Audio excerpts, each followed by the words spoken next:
inexperienced camper or backpacker may not use one of these with their tents, and that's because they simply do not know how they work or why you should use one. In this episode, I'm going over the reasons why experienced backpackers and campers, pros, use a ground sheet every single time with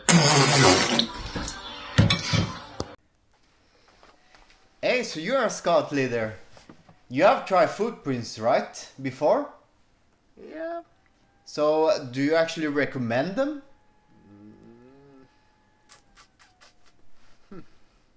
Nah.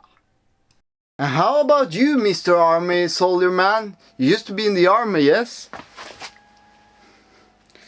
Sergeant for 7 years in the field. You use a footprint in the army? We didn't learn about footprints in the army, even though we learned a lot of condensation on how to deal with the cold and condensation in the Arctic location. Sir, you used to be a pro. Well, listed pro, sir. So you don't actually use a footprint in the army. Can't say it's a necessity for the best of my team and the objective, sir. I've been doing more research to the footprints. And I'm gonna be totally honest about the footprints. Apart from the jokes with the army and scouts, but it's my experience. And not only do I do that, I've been dealing with the outdoors in the last 30 years, but I'm also working almost full time in one of Norway's biggest outdoor stores. And we do sell footprints there. And Nordtent also sells footprints as well, my partner. But it's very rare that we sell footprints. And if some people, a customer comes and asks for a footprint, great, just buy it. They claim, many people claim that they actually prolong the tent life of the life of your tent, and they also helps against condensation. And I've been doing more research for this. I have a full catalog on Hillebergs here. And the only line on the footprint is one line in 87 pages, where it says the exact same thing as a footprint. If you want an accessory, because footprint is an accessory, it will help you with prolonging the life of your tent. And also will minimize the condensation. One single line in 84 pages. They don't even have a freaking picture as far as I can see. Nordtent also sells footprints for the bigger tents, but not the smaller tents. So in my opinion, if I'm gonna be totally honest, a footprint is maybe good to have on the bigger tents, but not a smaller tents. In my scout leader experience, we had tried. We had a situation where it was super stormy, and we had the week before we were supposed to be a tarp overnight with 30 kids. We had an instruction on how to pack their backpack, and because they're curious kids, they want to be taking out their knife and their stuff they just got, and it was a bad idea. So we figured out we probably should put a footprint beneath the tarp, even though it was a super stormy weather, to prevent things getting lost, and that's the only reason. But due to the weather, even though the tarp was super tight, And the footprint tarp was underneath the big tarp. It became a super bad idea when the storm began to blow as much that water and rain became falling on the footprint. And that's a big con of using a footprint when rain directly falls down to the ground. So another reason is they claim that condensation helps when the rain doesn't fall down. But let me tell you how the problem is with the footprint, because there is some warmth from the ground or the earth ground that will evaporate on top, but it's not much. And the thing is, in the air, even now, there is water. This is water in hydrogen and oxygen, and when the temperature is different from one place to another, it will create condensation. If you take two glass and you put a lid on it, you will see in the boiled water, we see condensation on the lid inside. Because the water evaporates onto the lid and is colored. The lid is colored, so it creates condensation. And the same thing does in the cold water. It will be condensation all around the glass, because the air that or water that's in the air will contact with the glass, and it will be a differentiation on the temperature, and that's how condensation does. So in the army especially, we learned that the body produces warmth, and it will evaporate away from your body, from the core, and especially on your extremities like your head, toes, and will evaporate. And the tent kind of traps that, and then it's very common to see on a Dyneema tent that everything gets wet. It's not only your body, but it's only the surrounding area, and it will be outside and in the inner side. And the same thing is with the footprint, is that some will also it doesn't create a room for the condensation to evaporate, so the footprint will also gather some water, especially in the mornings. If there is some undifference on the ground, it will collect water, and it's from mostly also the gaps inside the tent. When the tent is not fully closed, it will create a gap where the condensation cannot escape. So it doesn't minimize condensation to a degree that it actually traps less condensation. And you have to be aware, and you can actually test that too on the ground. Now, if the footprint have some isolation, like for example the Järven Primaloft, this actually has a Primaloft isolation. The isolation will also contract the condensation of the temperature. And the same thing is with the big footprint that I have here from leather.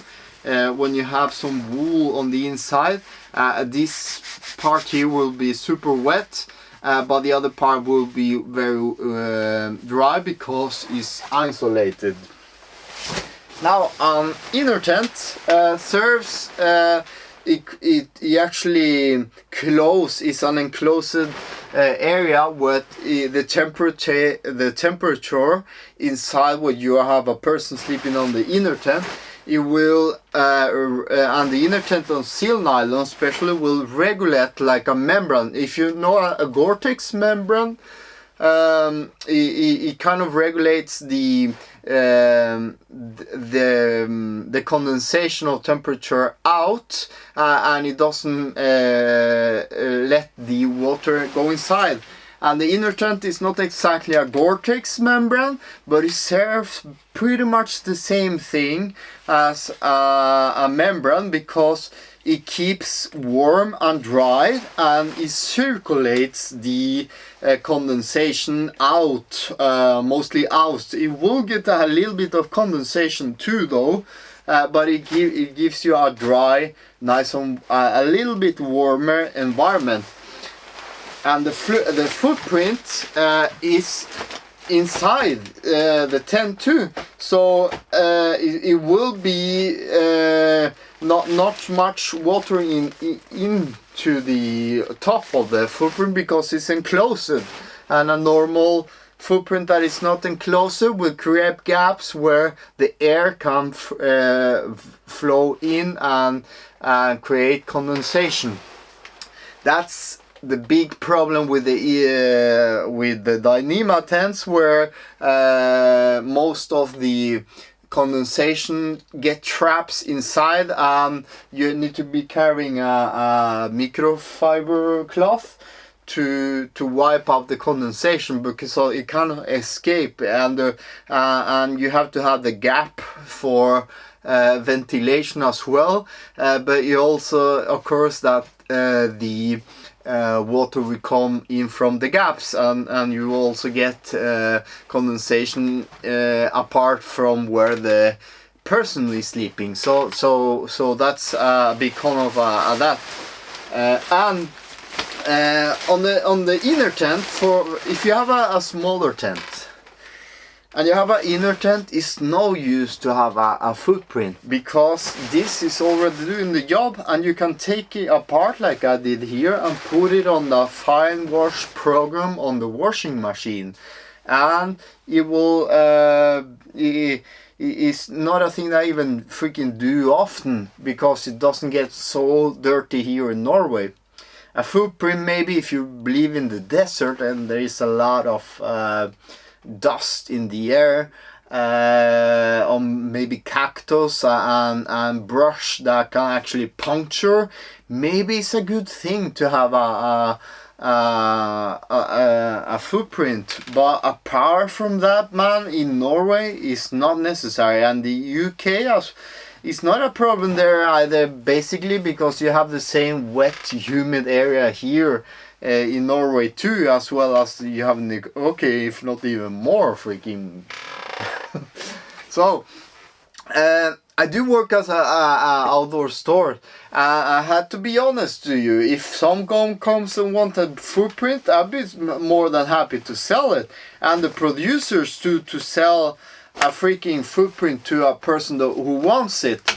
But it's barely something that they sell and produce, because it costs money, and some footprints cost from $60 up to over $100, sometimes even $200 for a footprint. And it's mostly because the more material you have, more expensive it is to make, it will cost more. And it's very expensive to put the product from the string person that is and shipping to the store, and have to actually sell this product. So footprint, maybe a good thing if you have a big tent, your kids are allergic to grass and you cannot touch the grass. Maybe it's a good thing to have a big footprint for a camping area as well. But the thing doesn't sell. It's just the truth. It doesn't sell because we don't have much pros to sell the product. And if you want to produce a freaking footprint, it will cost you money to produce and sell it. So I'm happy, very happy to sell a footprint. That's not a big deal, but it's just a thing that doesn't sell. And you kind of come here and say that your pros don't use it. Yeah, pros don't actually use it. Not even in freaking expeditions, not in the army or in the scouts. None of them do, because it's not a necessary thing. It's just a little accessory. Now, the footprint. It gets super dirty sometimes. The footprint. It might be a thing that you would probably treat worse than your tent. It costs you money, and it's a hassle to be dealing with a footprint while you actually anyway need to probably dry your tent. Or inner tent, put your inner tent in the freaking washing machine. What's the point of a freaking footprint anyway? It's barely a thing that you use. Well, sometimes you see me also using this. This is basically it's not to protect the tent. It's not to protect for me from condensation.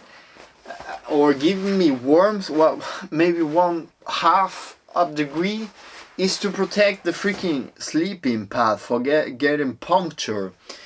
And I've seen a lot of videos where people say they're gonna protect with a footprint. They might protect from puncture, but that's BS in my opinion, because I've seen people too that have put a footprint that have the pad just get puncture anyway. So a little thin layer of material is not gonna protect you for getting puncture. It might protect you just a bit from getting filthy, your stuff, and it might give you just a little bit with condensation. But will it help from condensation and getting filthy and prolong the tent life, the life of your tent? Is this a necessary thing? No. I hope you like this video. Thank you for watching.